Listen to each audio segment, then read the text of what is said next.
Okay, sit yourself onto your lift and just come into a good cross-legged position.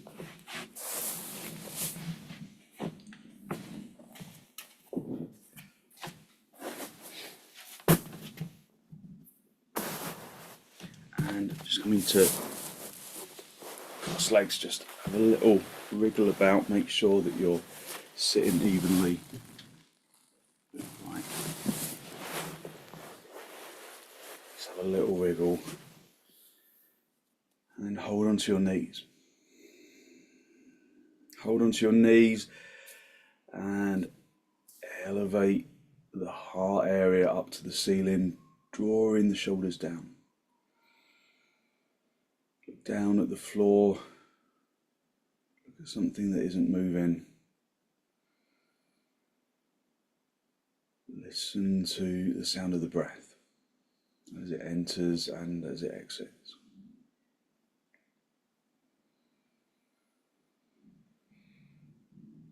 Observe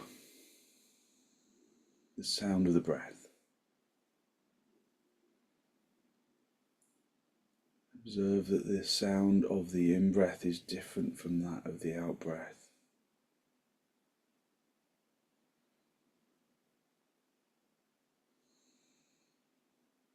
That the sound of the out-breath originates at the back of the throat.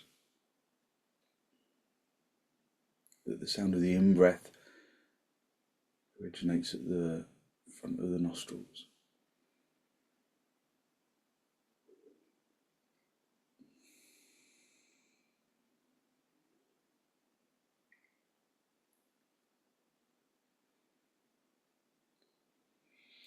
Aim to breathe evenly into both lungs.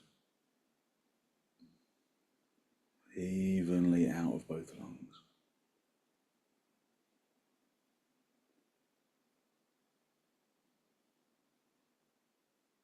Keep your eyes still in the sockets, just looking at something that doesn't move.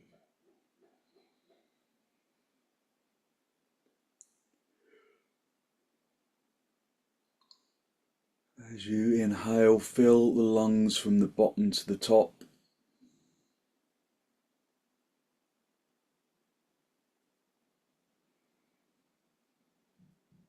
Breathing into both lungs evenly, and as you exhale, exhale from the top of the lungs to the bottom.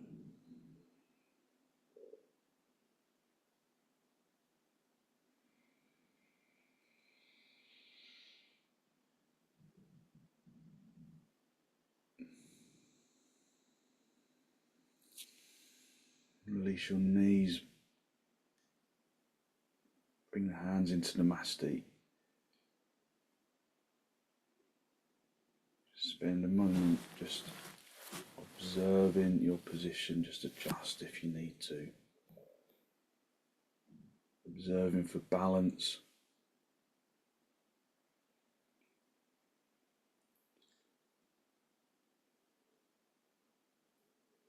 And with an exhalation, allow your eyes to gently close. Just maintaining that focus on observed breath.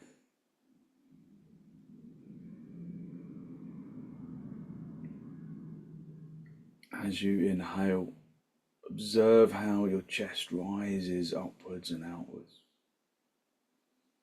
And as you exhale, how the chest relaxes.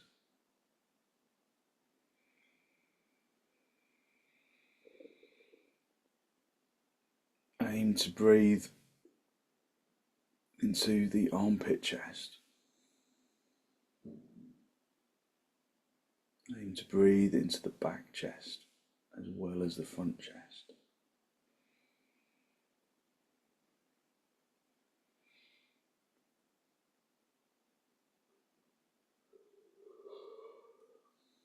So just normal breath, but observed breath. I don't want you to hold the breath at any stage. Just allow the breath to accommodate the body, allow the body to accommodate the breath. Just become observant of the physical breath, of the body's physical response to the breath, of the breath's response to the body.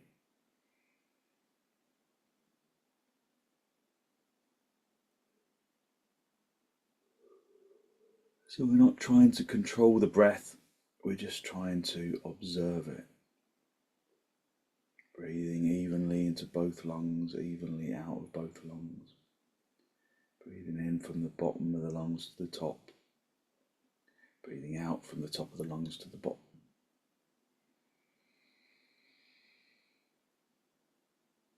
Breathing into both lungs evenly.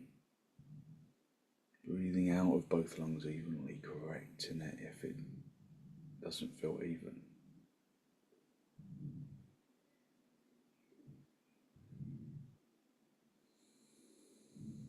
So if at any stage, any breathing method gives you tension around the chest or around the neck or the head, then just soften the approach to your observation.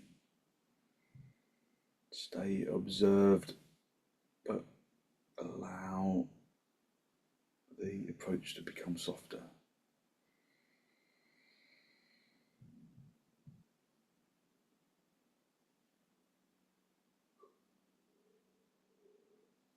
Or just breathe normally.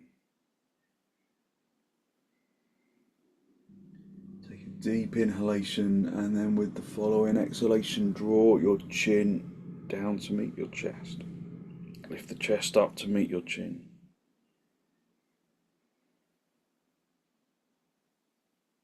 Spend a moment to seek to generate a genuine, heartfelt sense of gratitude for something or someone or somewhere.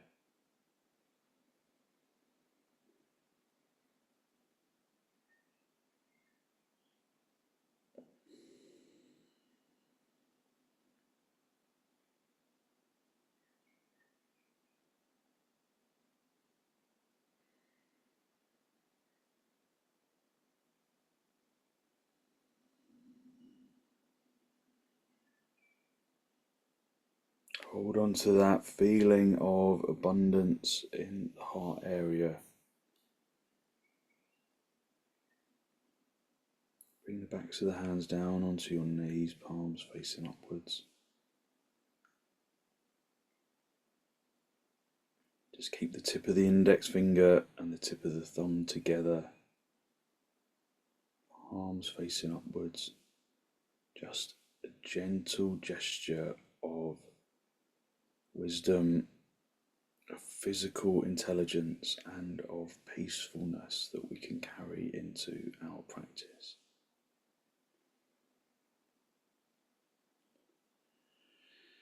And then as you raise your head, allow your eyes to softly open and the focus to softly come back. Just hold onto your knees, lift up into your chest.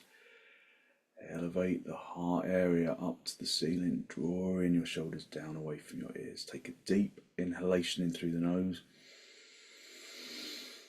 And then turn to the right side, drawing your abdomen across your ribs and your shoulders. Bringing that same observationary approach to the physical body as you are to the breath.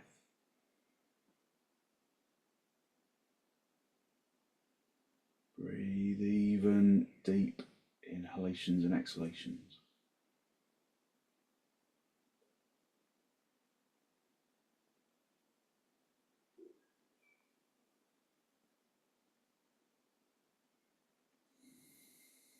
Observe as you turn how it changes the breath.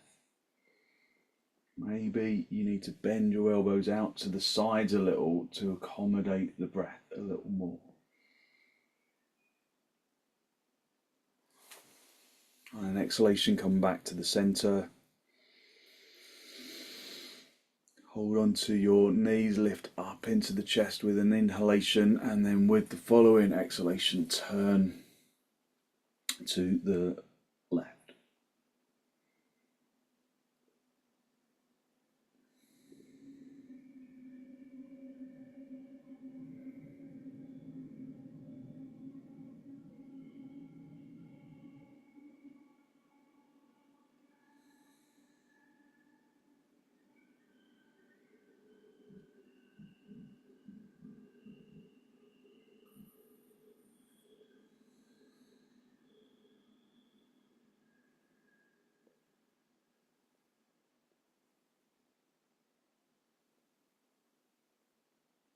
And then with an exhalation, gently come back to the center. Come off your lift and down onto your knees and sit back on your heels. Have the big toes together, the knees apart.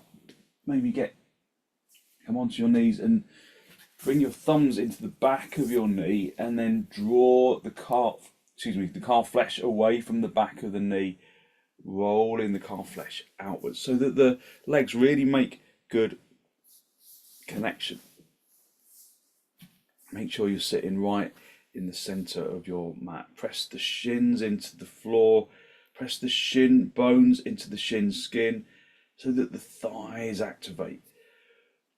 When you activate the thighs, then it's more possible to activate the spine, so elevate the heart area upwards. And then hinging at the hips, keeping the back straight, keeping the head lifted, keeping the seat bones down on your heels. Come forwards into Adho Mukha Virasana. Don't be in a rush to bring the head down.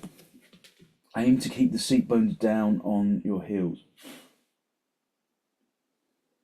And then bring the forehead down. If bringing the forehead down makes you lose contact between the seat bones and the heels, then put a block underneath your head so that you don't bring your head down quite so low, so that you're more able perhaps to push the seat bones down onto the heels. So lengthening out the lower back by drawing the sacrum spine down to the heels, by drawing the tailbone down to the heels. At the same time, lengthening from the hips into the armpits, into the elbows, into the wrists, into the palms, into the fingers, into the fingertips, into the fingernails.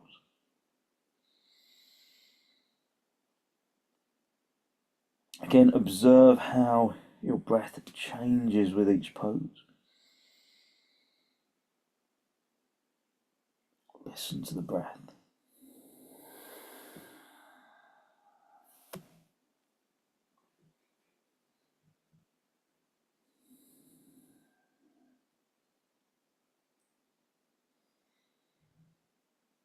And then come up onto your knees. Have your hands as wide apart as the mat. Have the feet as wide apart as the mat. And then either come up into dog down or go into dandasana if you're not going upside down.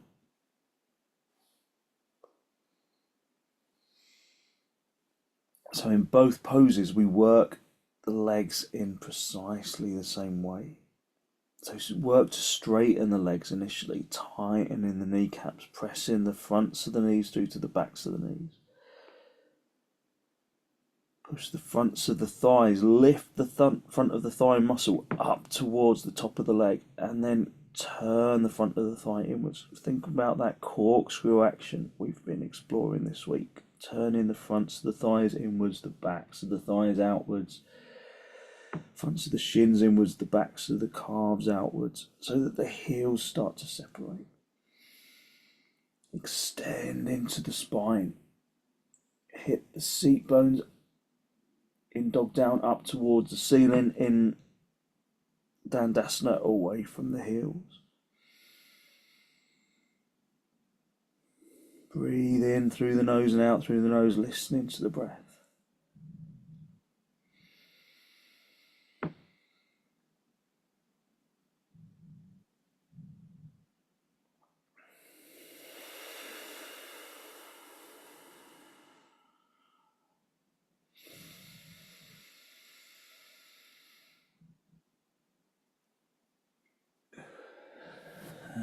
then gently step the feet forwards, just come up into a standing position.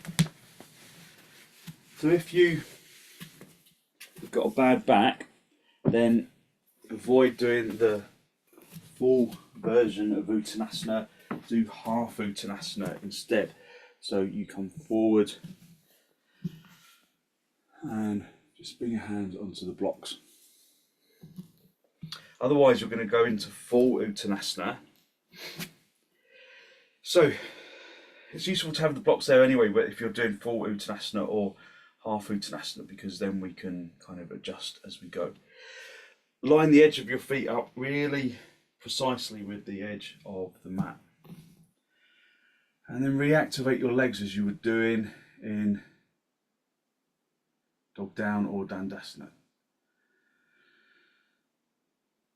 Tighten the kneecaps. Corkscrew the legs, activate the thighs. Have your hands on your hips, lift up into the chest and then reach up to the ceiling. If you've got a bad back, come forwards with your hands on your hips. Otherwise, if you're doing half Uttanasana, you can hinge at the hips coming forward and reach down like that. Or if you're doing full Uttanasana, there's no problems with your back, then bring the thumb into the crease of the opposite elbow, wrap the fingers around your elbows, tighten the kneecaps, and then keep the head lifted as you stretch forwards. Keep the arms lifted as you stretch forward. Keep the back straight as you stretch forwards. And then hang down into Uttanasana. Let the head hang down. Let the back of the neck be long. Tightening the kneecaps. Turning the fronts of the thighs inwards, corkscrewing those legs. Keep the breath observed and deep. Breathing in the way that we were in Namaste at the beginning of the session. So take deep inhalations and exhalations.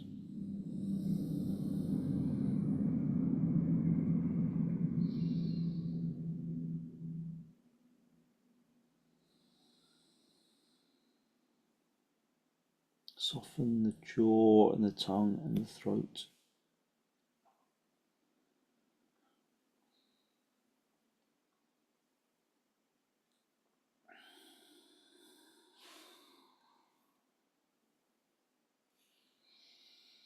So you can swap to half Uttanasana if Uttanasana doesn't feel good for you.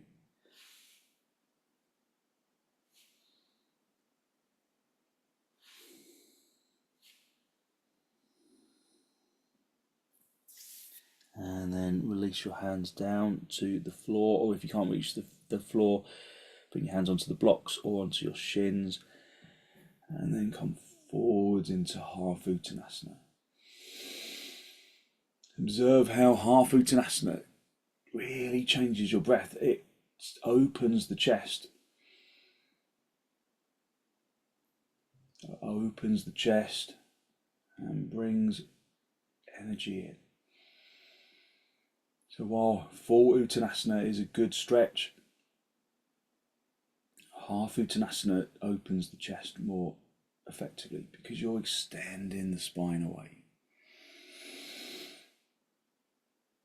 Okay, bring your hands into your hips, bend your knees on the way up if you need to, and then come up into Tadasana.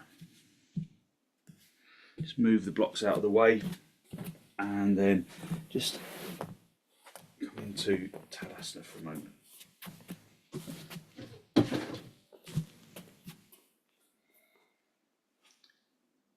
Just be and in Tadasana, listening to the sound of the breath. Tighten the kneecaps, turn the fronts of the legs inwards. So activate the legs as in dog down or dandasana.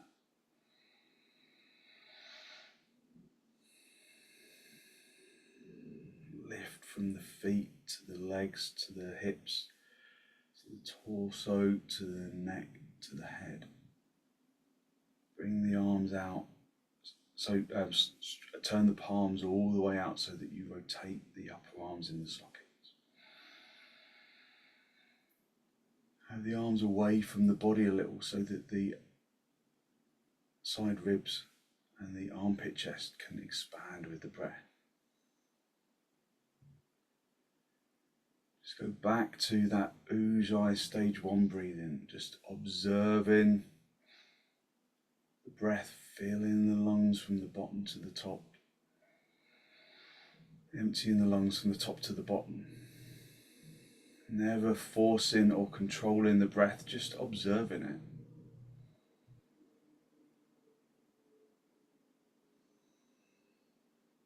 Stretch your arms forward, spread the fingers, keep the legs in Tadasana, turn the palms all the way out, reach behind you and bring the tips of the fingers together, and then walk the tips of the fingers up towards the neck. If you can't do this, you can just get hold of the opposite elbow, as you know.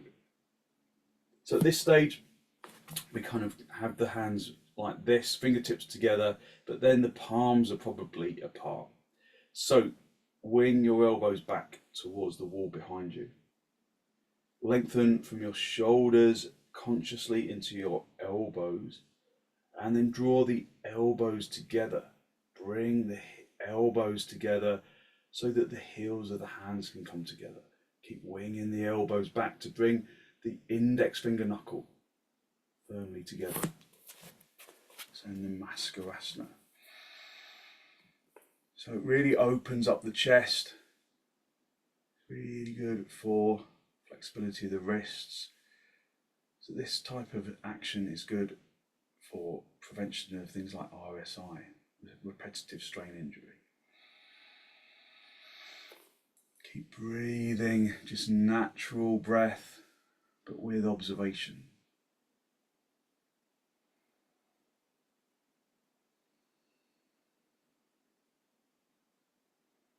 And then gently release the hands, and then stretch the fingers, spread the palms. Feel the energy in the wrists and in the palms of the hands. Turn the palms all the way out again, rotating the upper arms in the sockets. It's that upper arm rotation that really assists bringing the hands up the back.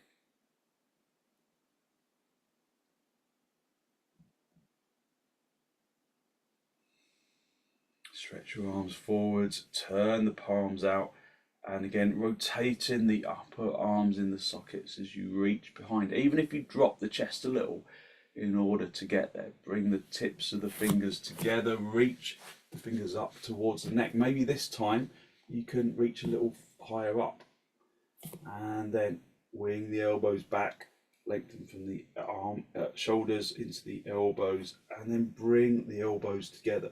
Keep winging the elbows towards each other behind you so that your index finger knuckle makes contact. Compress together. Lift the fingers from the heels of the hands into the fingertips. Really opens up the chest.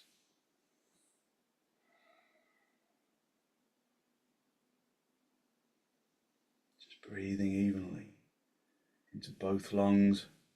Feeling the lungs from the bottom to the top, feeling the chest open and lift with the inhalation and relax with the exhalation.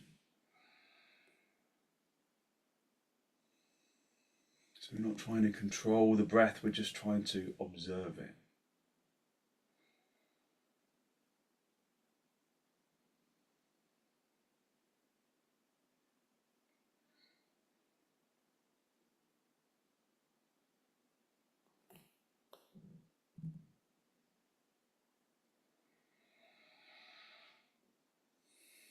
And then release your arms, and then stretch the fingers, spread the palms, turn the palms all the way out, again rotating the upper arms in the sockets. Just breathing even deep inhalations and exhalations.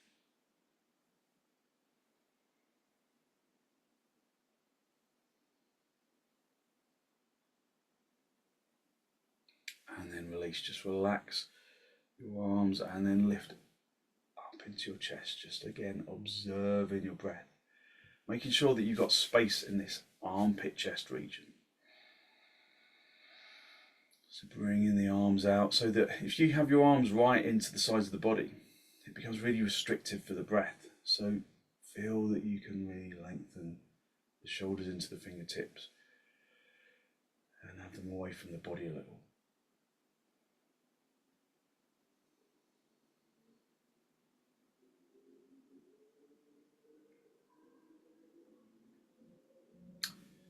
And then bring your arms out nice and wide. In towards the chest, and then step or jump your feet apart just for trikonasana. Turn the left toes in, the right leg and foot all the way out. And then turning the legs in the opposite direction this time, turning the legs from the inside out at the front. Come down, find the shin, turn up towards the ceiling. Look up if you can.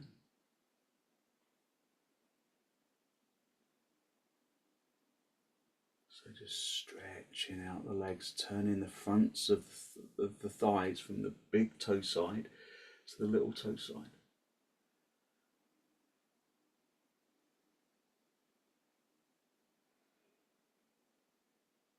Feeling that your feet are in the right position and correcting it if they're not. So that the heel of the right foot should be in line with the instep of the left foot. Never heel on heel.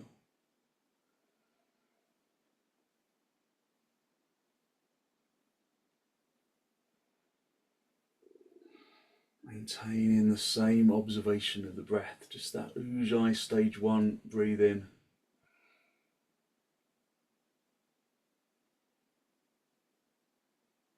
And then come back to the centre, swap the feet around, turn the right toes in, the left leg and foot all the way out. And again, just observing that your feet are in the right position. This front leg heel is in line with the instep or the toes of the back foot, never in line with the heel.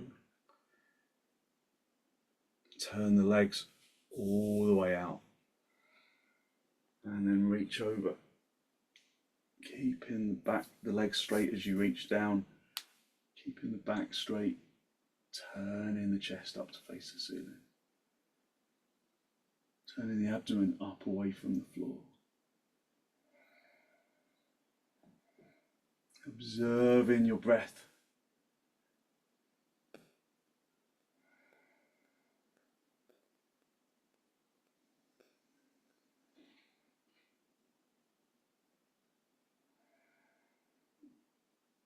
If you can, look up and do, otherwise look forwards or look down.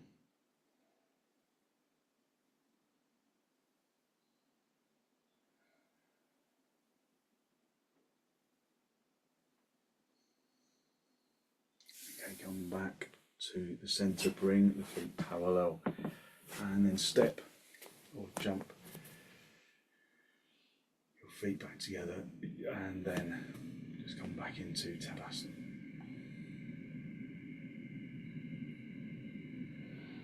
Just come down onto your knees, and you can go into dog down. So if you're not doing dog down, do supta baddha konasana, coming down onto your back. Have the feet close to the seat bones, let the knees fall apart. Otherwise, step the feet back, have the hands underneath your shoulders, and then come up into dog down. Hands shoulder width apart, feet hip width apart. Just observe how different your dog down feels from how it felt at the beginning.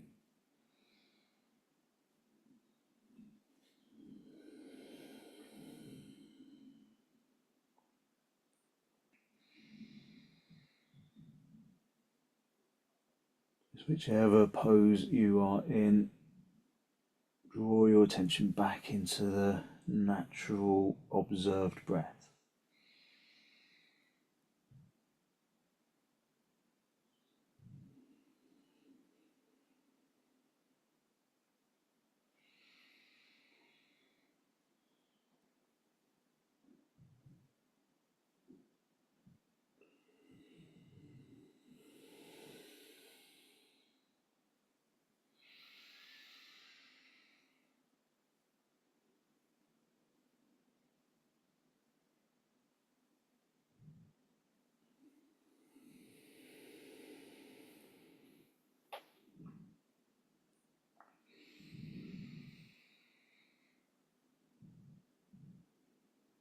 So dog down and supta konasana are really good poses for breath observation.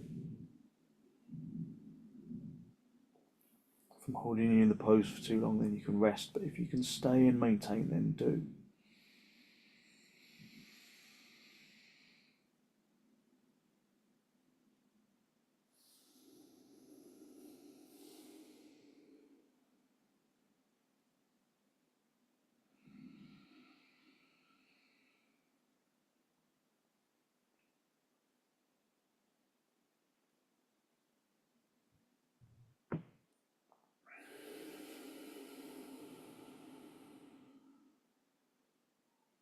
Okay, come down onto your knees.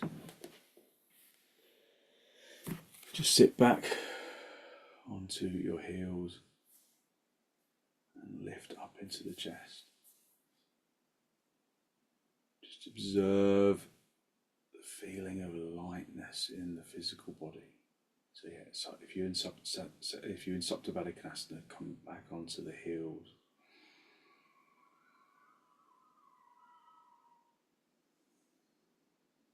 And then come onto all fours for rajakapotasana. So have your hands underneath your shoulders, your knees underneath your hips. And again, just go back into the breath. Lengthen from the knees into the toes so that the shins come down onto the floor.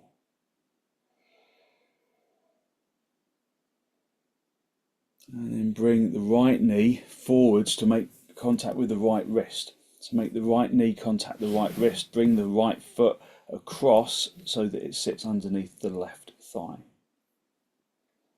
And then lengthen that left leg away so that the heel of that right foot sits underneath the the left hip bone. Come up onto the fingertips. Activate that back leg like you're doing Tadasana. Turning the front of the leg inwards, turning the back of the leg outwards, that corkscrew action. Keep the kneecap tight under that back leg.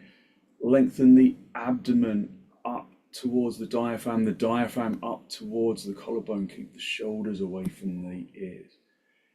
If there's no problem with your neck, or if lifting the chin restricts your breath, then keep looking forwards. Otherwise, drive the chin up towards the ceiling. Lengthen into that back leg.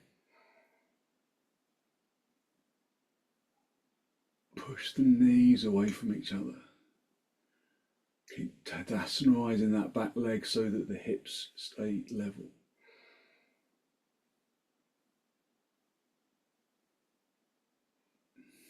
Release the head, release the chest, bring the hands flat into the floor.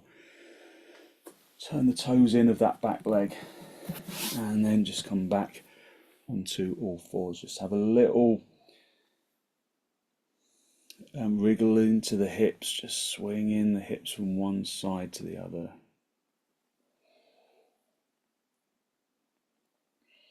And then come back to the center.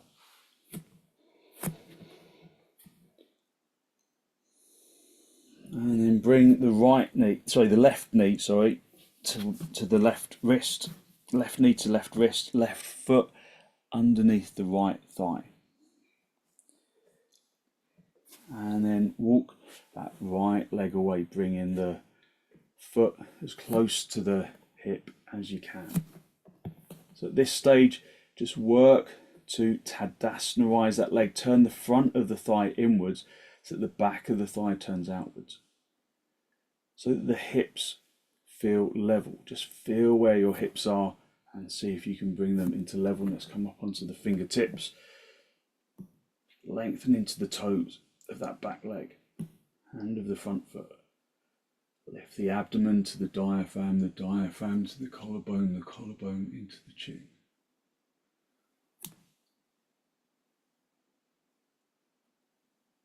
Turning the crease of the elbows to face the front of the room in front of you.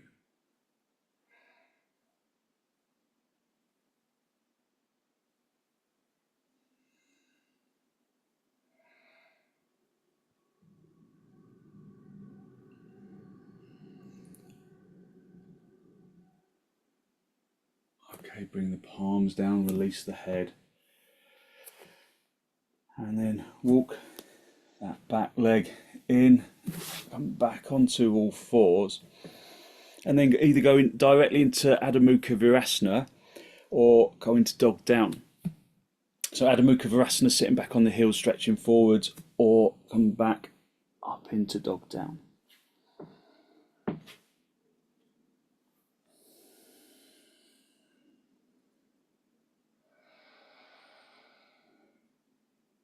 Whichever you do, focus on the breath.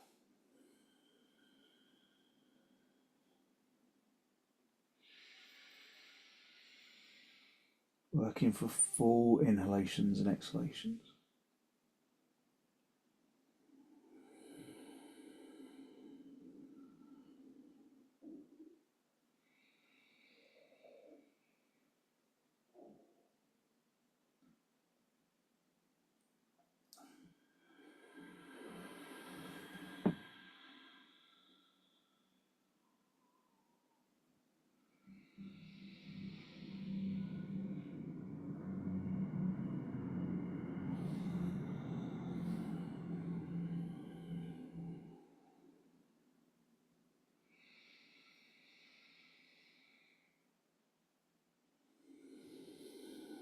And then from dog down, come down onto your knees and stretch forwards into Adho Mukha Virasana.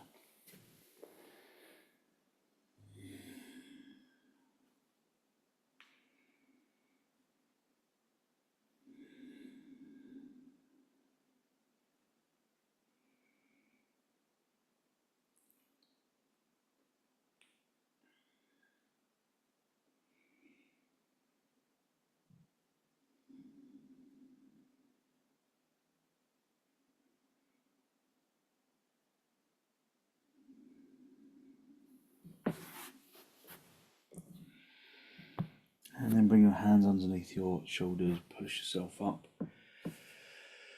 into a seated position.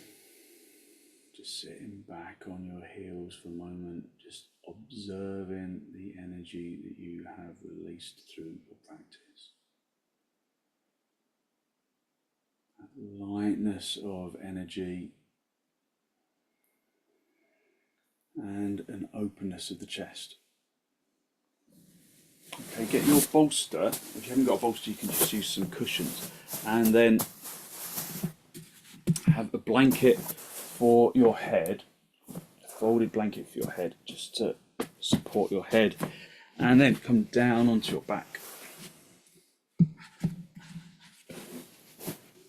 So sit just maybe a couple of centimetres away from the bolster, so you're not sitting right up on top of it. And then bring the feet in towards you. Reach behind you, lift up into the chest. As you guide yourself down along the bolster, just adjust the position of the blanket so that it's just supporting the head and the back of the neck. And then allow the chest to become broad. If this feels a bit strong in your lumbar, then just adjust. So lengthen the tailbone away from the bolster a little. Or sit yourself up and readjust. Maybe don't sit so close to your bolster if it's uncomfortable in your back.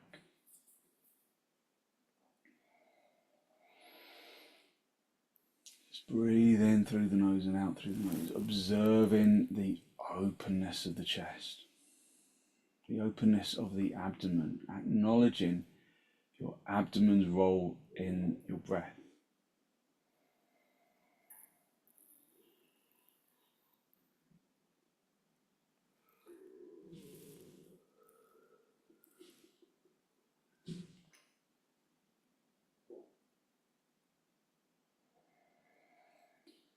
So as you inhale, the diaphragm lowers, and to accommodate that with the digestive organs, the abdomen bulges outwards a little.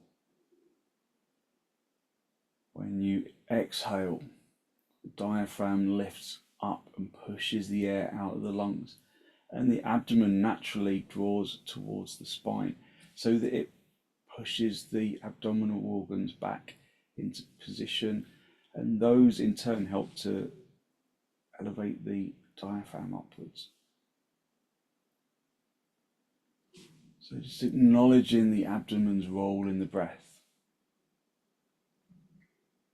allows you to observe that the breath isn't just a function of the upper chest, it's a function of the entire torso. And so the breath begins to energize the abdomen and the digestive organs, giving the digestive organs a really good massaging action with each inhalation and exhalation.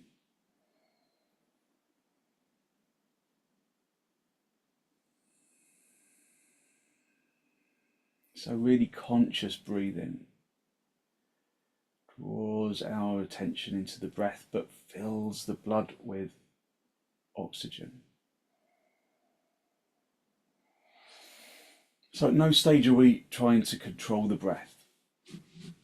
We're just really working around ujjayi stage 1, which is just the observation of the breath, just learning to become observant of the breath, rather than the breath just being an automatic function. We recognize the actual bodily functions that require the in-breath and the out-breath, and we learn to optimize the breath by acknowledging that the in-breath needs space, needs openness, needs abdominal support, needs evenness. And with all of those actions, the air that we inhale draws in oxygen, draws in prana that the body can use to perform its functions optimally.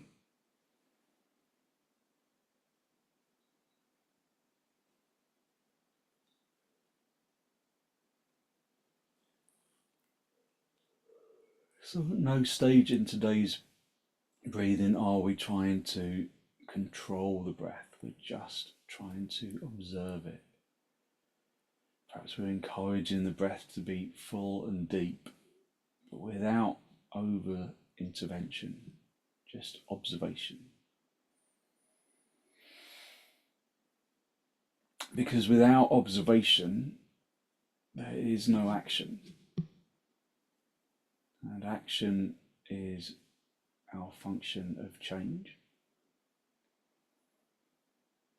But that has to come from observation as the foundation. Just stay on the bolster, bring your knees together, and then just lengthen your legs along the floor.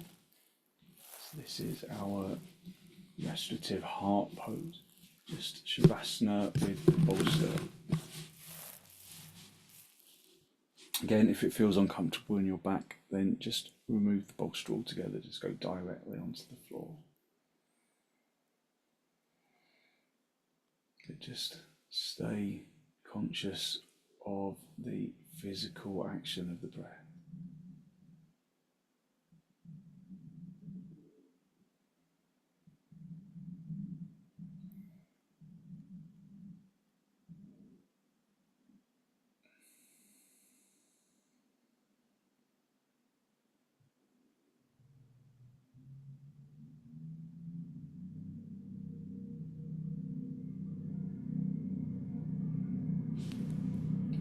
Push your elbows into the floor, lift the chest, come up into a seated position.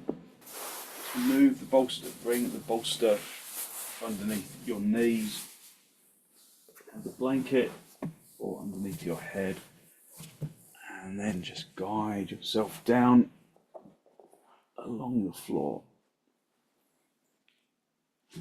And allow the body to release into the ground. Just feel how the ground feels in contact with the body, in contact with the skin.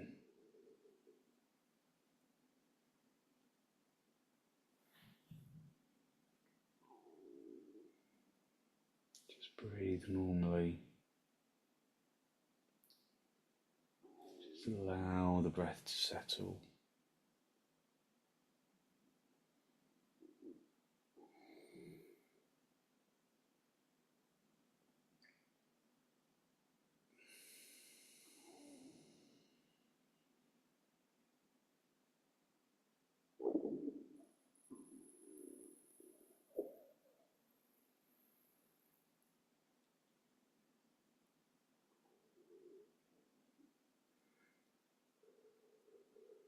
Release the muscles of the arms and the legs.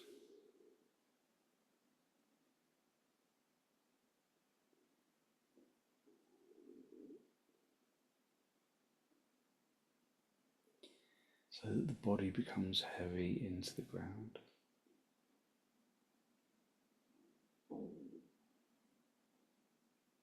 And then out of that heaviness, perhaps you observe a feeling of energetic lightness radiating from the bones and into the muscles.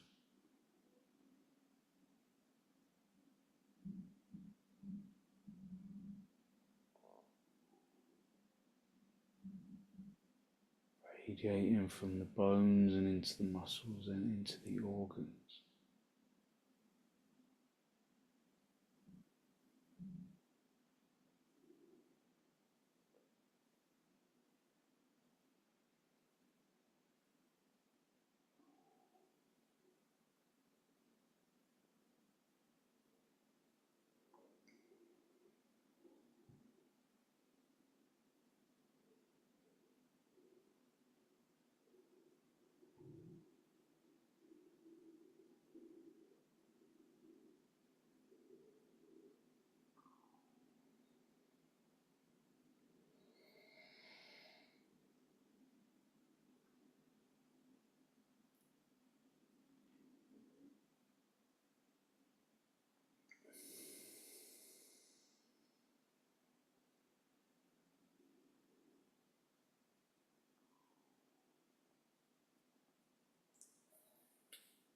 And then very gently just wriggle your toes, wriggle your fingers. Bring yourself back into the pose of sirvasana. And then bend your knees, bring your feet onto the bolster, have the feet apart, the knees together, just rest in the hips.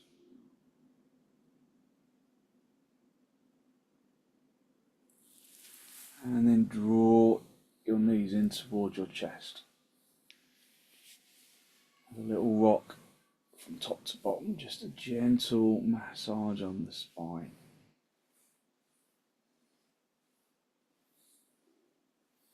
And then very gently roll over onto your right side.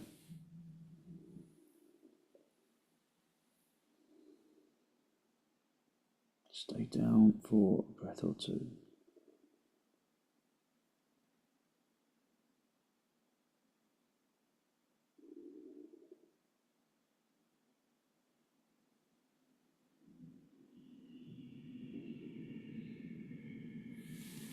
And then straighten out the top leg, come back up into a seated position.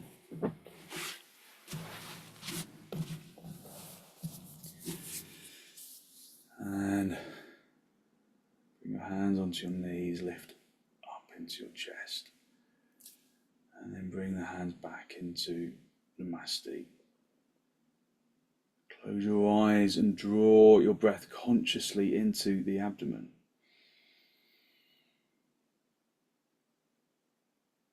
Conscious of the energy that you have released through your practice this morning. That good, positive, healthy flow of clean energy that the extensions and the forward bends and the twists bring to the body and to the mind.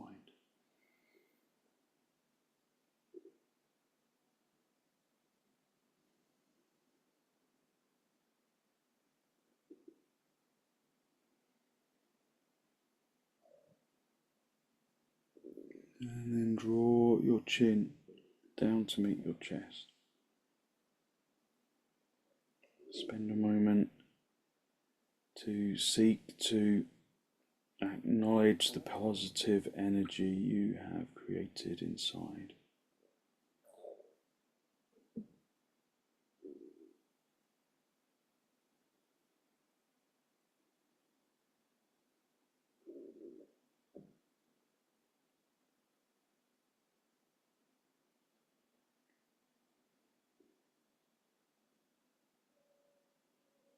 And then gently release the backs of your hands down toward your knees, palms facing upwards.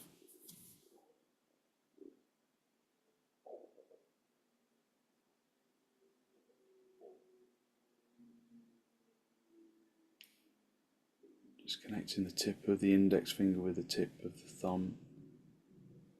Just a gesture of wisdom,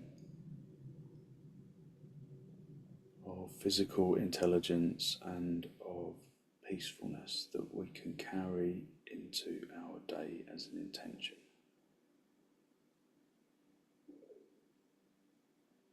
Just send some of that positive energy out into the world. Because sharing our positive energy ensures that positive energy comes back to us.